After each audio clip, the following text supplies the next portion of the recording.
اعوذ باللہ من الشیطان الرجیم بسم اللہ الرحمن الرحیم۔ شروع اللہ کے نام سے جو بڑا رحم کرنے والا ہے۔ تمام تعریفیں اللہ کے لیے ہیں، وہ نیک لوگوں کا ولی ہے۔ میں گواہی دیتی ہوں کہ اللہ کے سوا کوئی معبود برحق نہیں، وہ یکتا ہے، اس کا کوئی شریک نہیں۔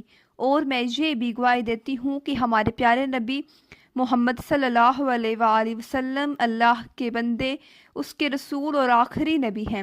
اے اللہ ان پر، ان کی آل پر اور تمام صحابہ کرام پر رحمتیں برکتیں نازل فرما، آمین ثم آمین۔ السلام علیکم ورحمۃ اللہ وبرکاتہ۔ امید کرتی ہوں کہ آپ سب لوگ خیر و عافیت سے ہوں گے۔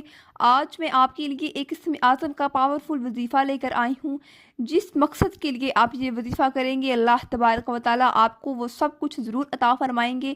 لیکن میں آپ سے ویڈیو شروع کرنے سے پہلے ایک گزارش کرنا چاہوں گی، اگر آپ کسی بھی قسم کی کوئی بھی دعا کروانا چاہتے ہیں تو اپنا نام اور مقصد لے کر ہم تک کمنٹ کریں، تاکہ ہم اللہ تبارک و تعالیٰ کے سامنے آپ کا نام لے کر اللہ سے گزارش کریں، اپیل کریں، التجا کریں کہ اے میرے پروردگار عالم اس شخص کی، اس میرے بہن بھائی کی دعا کو قبول فرما۔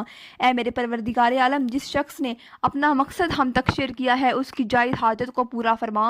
اے میرے پروردگار عالم جس شخص نے اپنا مقصد حاجت ہم تک طلب کیا ہے، میرے پروردگار عالم اس کو اور اس کے ماں باپ کو جنت الفردوس میں اعلیٰ مقام عطا فرما۔ اے میرے پروردگار عالم اس شخص کو دنیا و آخرت میں کامیابی و کامرانی عطا فرما۔ اے میرے پروردگار عالم اس کی ہر جائز نیک حاجات کو پورا فرما دے، آمین ضرور کہا کریں۔ کیا پتہ کس کونے میں بیٹھے انسان کی آمین اللہ تبارک و تعالیٰ کو پسند آ جائے اور اس ایک آمین کے صدقے ہم سب کی دنیا آخرت میں جو بھی مشکلات ہیں، جو بھی ہماری ٹینشنیں پریشانیاں ہیں، وہ ختم ہو جائیں۔ تو آپ نے اپنا نام اور مقصد لکھ کر ہم تک شیئر کرنا ہے، اور اسی کے ساتھ ساتھ ہمارے چینل کو ضرور سبسکرائب کرنا ہے، تاکہ ہمیں کنفرم ہو جائے کہ واقعی یہ لوگ امان سے دعا کی اپیل کر رہے ہیں۔ تو چلتے ہیں اپنے وظیفہ کی جانب، جو کہ اسماء الحسنہ کے لحاظ سے بہت ہی ایک پاورفل وظیفہ ہے۔ یہ اللہ تعالیٰ کے ایک مقدس نام ہوتے ہیں، جن کے متعلق خود ارشاد باری تعالیٰ ہے کہ اچھے نام اللہ تعالیٰ ہی کے ہیں، پس انہیں ان ناموں سے یاد کرو۔ یعنی اللہ تعالیٰ کو ان کے ناموں سے پکارنا عین عبادت ہے۔ اللہ تعالیٰ کے ناموں کے ورد کا ثبوت اس حدیث سے بھی ملتا ہے کہ جو حضرت ابو ہریرہ رضی اللہ تعالیٰ عنہ سے مروی ہے کہ حضور نبی کریم صلی اللہ علیہ وآلہ وسلم نے فرمایا ہے کہ بے شک اللہ تعالیٰ کے 99 نام ہیں، جو کوئی اسے ان ناموں سے یاد کرے گا وہ جنتی ہو گیا۔ یعنی جو کوئی اللہ تعالیٰ کو ان ناموں سے پکارتا ہے، اللہ تعالیٰ اسے آخرت میں جنت میں داخل کر دے گا۔ پس معلوم ہوا کہ اللہ تعالیٰ حصول رزق، شفاء برکت، اضافہ رزق، رفع حاجات، رفع غربت و تنگ دستی، دفع آسیب، حصول رحمت، حصول ولایت، دین و ایمان کی سلامتی، گویا کہ دنیا میں کامیابی کے لیے بہت ہی مجرب ہے۔ لہٰذا نماز فجر کی تلاوت کے بعد ان ناموں کو ایک مرتبہ پڑھنے کا معمول بنا لینا بہت ہی بہتر ہے۔ اسماء الحسنہ کا وظیفہ بزرگان دین اور اولیاء کرام کے معلومات میں سے ایک اہم ہے۔ اگر کوئی شخص کو کوئی حاجت درپیش ہو، اسے چاہیے کہ اسماء الحسنہ کو روزانہ 21 مرتبہ 40 دن تک پڑھے اور آخری روز تک اللہ کی حضور سجدہ ریز ہو کر اپنی حاجت پیش کرے۔ انشاءاللہ تعالیٰ اس وظیفہ کی برکت سے اس کی حاجت پوری ہو جائے گی۔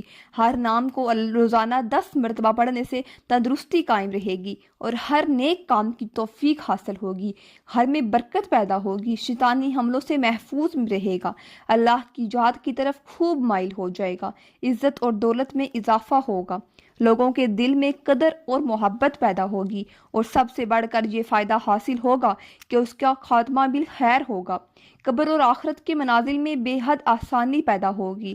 تو آج جو وظیفہ لے کر آئی ہوں وہ بھی اسی کے ریلیٹڈ ہے، جو کہ اسماء الحسنہ کا ایک وظیفہ ہے۔ اسماء الحسنہ جیسے کہ اسم اعظم اللہ تعالیٰ کے جو صفاتی اور ذاتی نام ہیں انہیں اسم اعظم بھی کہا جاتا ہے۔ اسم اعظم اللہ کے وہ صفاتی یا ذاتی نام ہیں جسے پڑھنے سے اللہ تعالیٰ سے خصوصی تعلق پیدا ہو جاتا ہے، معرفت کے دروازے کھلتے ہیں۔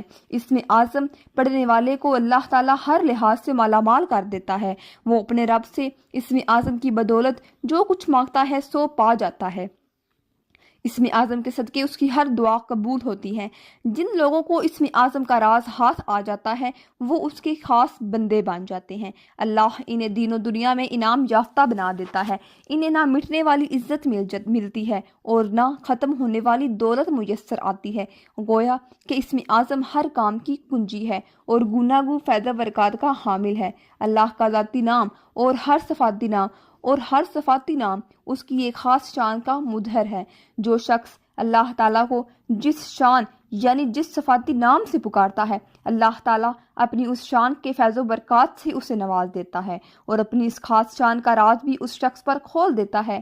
یعنی اگر کوئی شخص اللہ تعالیٰ کو رحمان کہہ کر پکارتا ہے تو اللہ تعالیٰ اسے اپنی رحمت سے مالا مال کر دیتا ہے اور وہ اس کا وجود دوسروں کے لیے باعث رحمت بنا دیتا ہے۔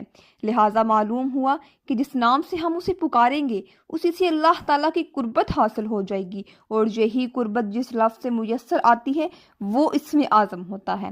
لہٰذا اسم اعظم تلاش کرنے کا ایک عام اصول پیش کرتی ہوں کہ جس آیت یا لفظ میں اللہ تعالیٰ کی شان معبودیت، شان رحمانیت، شان قویمیت، شان سمیدت، شان قدرت، شان جلالیت، شان الویت، شان بدیت، شان لطافت کا اظہار ہوتا ہو، وہ لفظ، وہ آیت، وہ حرف اسم اعظم ہوگا۔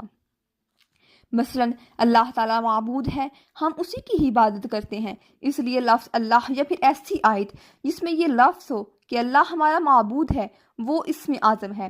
لہٰذا لفظ اللہ اور لا الہ الا اللہ اسم اعظم ہے۔